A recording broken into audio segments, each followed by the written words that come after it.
Danielle LeBlanc says that Jaron's journey started when he stepped off the bus one day without doing something that he does every afternoon. And his normal self would be to normally come and give me a hug, but that day he didn't. He went just straight in the house. So I went after him, and I was like, hey, what's wrong with you? And I immediately saw he was so, red. And I'm thinking, okay, got the thermometer, he was 105. Thinking it was COVID, Daniel rushed Jaron to urgent care. They checked him out. They kind of looked in the back of his throat. They didn't test him for anything but COVID. They told me that I would get the results back in 3 to 5 days, and if he got worse, to follow up. They let him go with a fever of 102.6. They sent him home, told me to alternate the Tylenol and the Motrin and give him his antibiotics like I was supposed to, and that I did. The next day, Danielle already had an appointment scheduled with Jaron's pediatrician for another issue. She kept that appointment, hoping that they could give her some answers. Okay, so I took him at 9:30 to his doctor's appointment, and she wrote us a doctor's note to go back to school.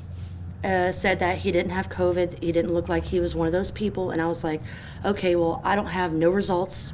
I'm not going to send him to school. So I didn't send him to school. Danielle says that same week she and her family evacuated to Galveston because of Hurricane Laura. They rented a house, and Jaron seemed in good spirits while they were there. Hung out inside of our little rental house all day, hung out with the kids. Jaron was just running around playing. I could see that he was starting to be his normal self. And then we were there from, got there Thursday or Friday? Mm-hmm. Yeah.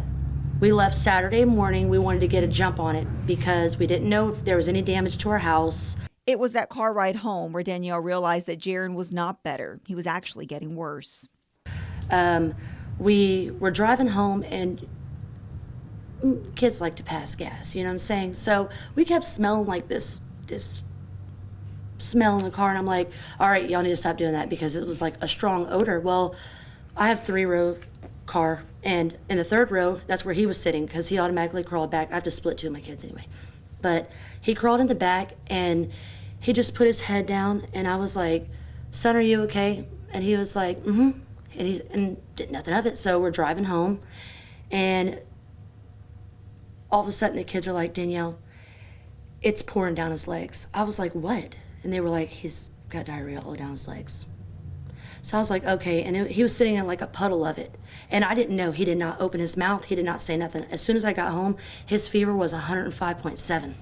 Danielle says she immediately started giving Jaron Tylenol and Motrin. She says they unloaded the car, and she watched to see if the medication would start to help Jaron.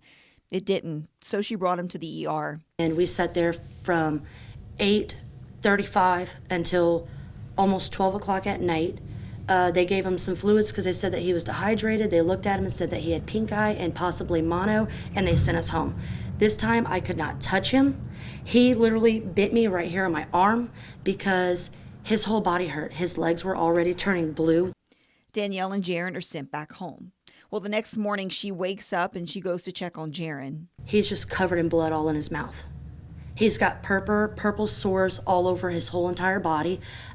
His legs from the bottom of his feet up just around his ankles, they were all, you know how when your hands get really cold and they start turning purple? That's how his feet were. He was complaining it about was them a lot. Ice cold. He kept telling us that his whole body was hurting. And I'm just like, okay, what do you want me to do? I called the ambulance. I was like, you guys, I need more help. They brought Jaron to Crowley. From there, he was immediately taken to Lafayette and then finally flown to New Orleans. Streptococcal is what doctors were telling Danielle was taking over her son's body. He was hooked up to a bunch of machines. He pretty much just was, he was fighting for his life. I just had to sit there and watch and pray that he would pull through. Danielle says she was told by 2 doctors that her son wouldn't make it past 24 hours, but the third giving her hope, saying, give me 24 to 48 hours to save your son. Danielle says she continued praying. During all of this, in order to save her son's life, Danielle had to make some tough decisions. And they noticed that the blue that was in his legs, that was turning purple, was actually going to his torso. So then right then and there, he was so hard and so cold, they said that you're about to have to make some big decisions, and I want you to go somewhere quiet where we could talk. And they said that he was going to have his legs amputated. And at this part, I didn't know if I still thought that there was hope, because there was one nurse that was able to find pulse still in his feet. And I was hanging on that little piece of hope that, man, just because the skin looks bad on the outside, as long as we still have the inside, flowing, it's good. No, everything was dead. It was just like, it was all just rotted. Jaron, during all of this, clueless as to what was going on. Danielle says those first moments when he finally woke up, both exciting and heartbreaking all at the same time. He had no idea what happened. I had to show him with a teddy bear what happened to him, and then they wanted me to start helping him change his Band-Aids and stuff so he could get used to looking at his legs, and he just stared at them for the first time. He saw them in shock. After weeks in the hospital, Jaron finally going home.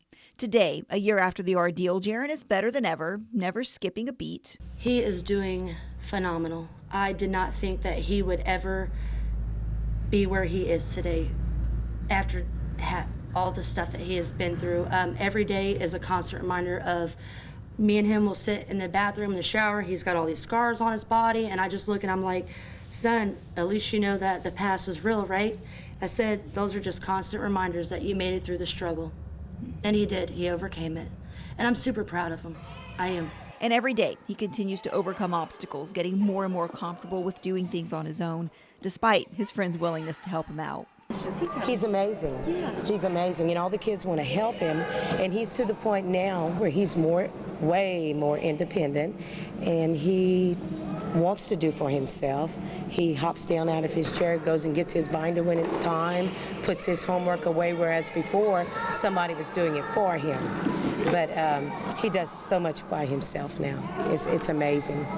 So when we get to the cafeteria each day, he gets out of his chair, he hops down and he gets on up the ramp and walks on through, tells him his lunch number, grabs his milk, and goes, sits in his chair, and we get him his plate. So he's come a long way. As their family continues adjusting to this new normal, Danielle says they found solace in an unlikely place. TikTok has been our #1 thing, where they actually have a lot of people that are on there that I show him videos of, and I'm like, this is going to be you. Like, this is us. This is our life. This is what we're going to have to do with you. This is what you're going to have to go through. Yeah, and he's like, oh, cool, I like them. He's all for it. He likes it. Oh, yeah. He doesn't let anything bother him. He accepts it. You know what I mean? I follow 2 of them. They are short guys. There's one that literally slides out of his truck and just falls all over the place. My son does that too. And then we see this other guy on there. He just shows him how to do everyday life, like climb a ladder, walk in the woods, going down the steps. Like, that's something that he wants to do, is get on the bus by himself right now. But the way the steps are on the bus, it's a little too short, so he really has to just put his body on the steps. So I kind of watch. And while he still has a long way to go, Jaron is just proof that no matter what life throws your way, anything is possible if you keep moving forward.